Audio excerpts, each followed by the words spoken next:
Okay pa natin, pero effective ba? Madami yan.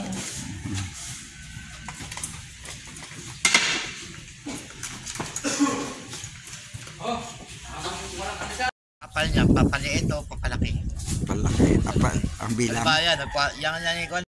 Oo, kinakabayo ang buhangin doon eh. Yung paminahan doon yung kinabayo. Kabayo, baka. Paragos.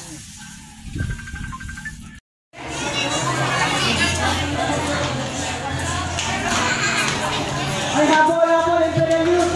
Team, yes. Teacher. Teacher.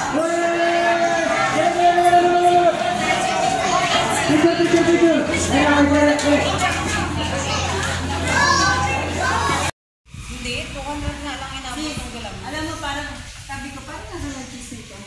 Yun na pala na doon. Eh, wala na tayong galpo. Ito po yun. Natanggap ka.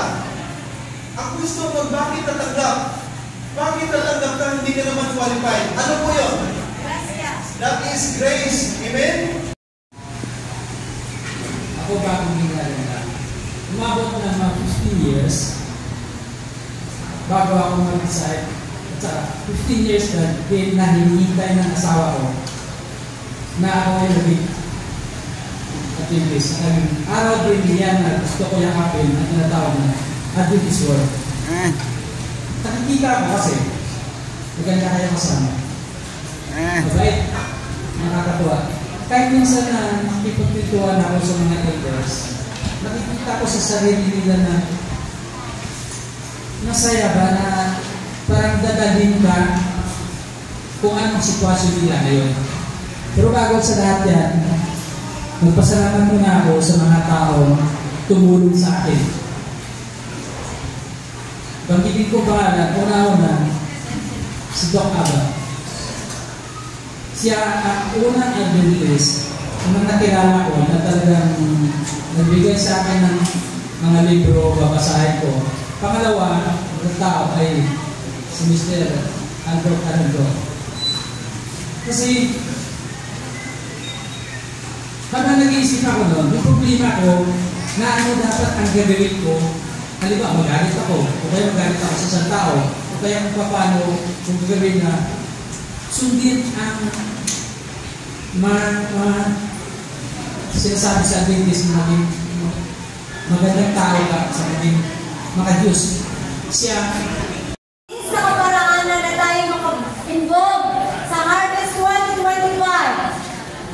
At nais ko mabatiin ang lahat. Happy anniversary sa ating lahat.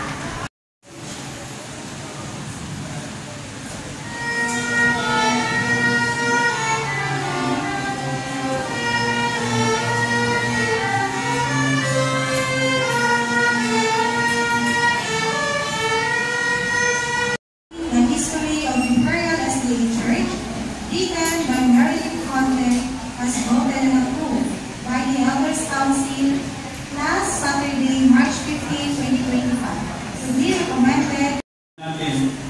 Ngayon pong month po na ito ay hindi lamang po dalawa tatlong beses kami nag-meet. Napakarami po ng mga beses para sa Imperial Seventh Adventist Church was established to proclaim the three angels' message. Imperial Seventh-day Adventist Church envisions being faithful to God's mission, advancing His word in every corner of our community and throughout Cartagena.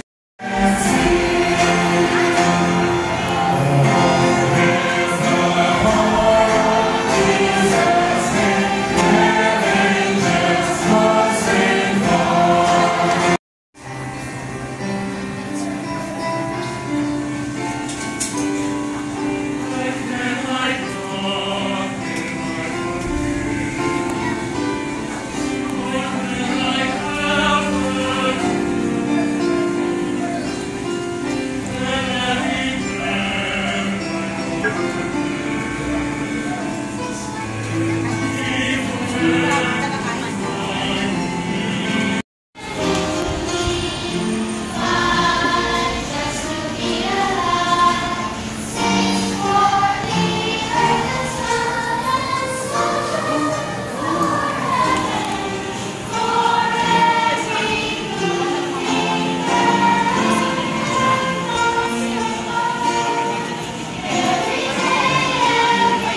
gitna at paunahin pa rin ang pag-aaral ng salita ng Diyos. Ang bahagi na ating pinag-aaralan at binasa kanina mga kapatid, nais ko kung kayo merong Biblia, ang ganyan man ay Biblia na libro. Wala bang nagbalik upang magpuri sa Diyos, kundi ang dayuhang ito? Sinabi ni Jesus sa kanya, "Higit ang mga ito, doon."